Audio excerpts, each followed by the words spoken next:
BJP పార్టీకి ప్రధానమంత్రి నరేంద్ర మోడీ గారికి నైతిక విలువల పట్ల చిత్తశుద్ధి ఉంటే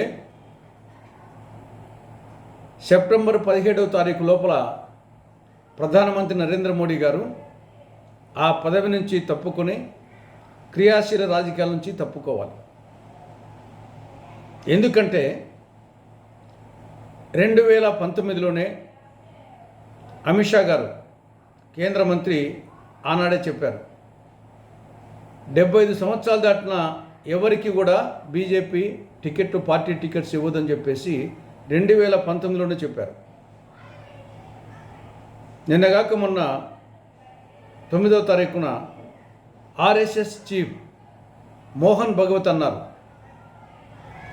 రాజకీయ నాయకులు ఎవరైనా 75 ఏళ్ళు దాటుతానే రిటైర్మెంట్ తీసుకోవాలి, క్రియాశీల రాజకీయాల నుంచి తప్పుకోవాలని మొన్న 9వ తారీఖున ఆర్ఎస్ఎస్ చీఫ్ భగవత్ గారు చెప్పారు.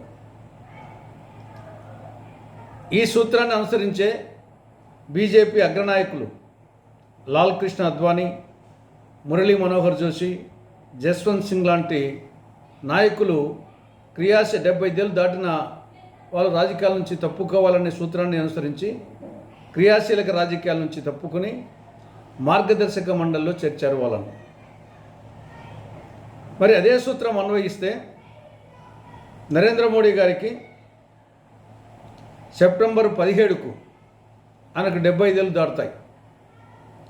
మరి ఆ ప్రకారం అయితే నరేంద్ర మోడీ గారు ప్రధానమంత్రి పదవి నుండి తప్పుకోవాలి, క్రియాశీల రాజకీయాల నుంచి తప్పుకోవాలి, మార్గదర్శక మండలిలో చేరాలి.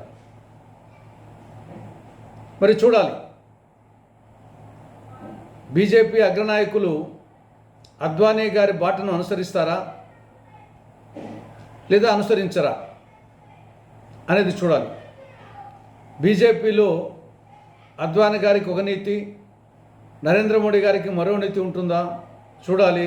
సెప్టెంబర్ 17వ తారీఖు లోపల ఏం జరుగుతుందో.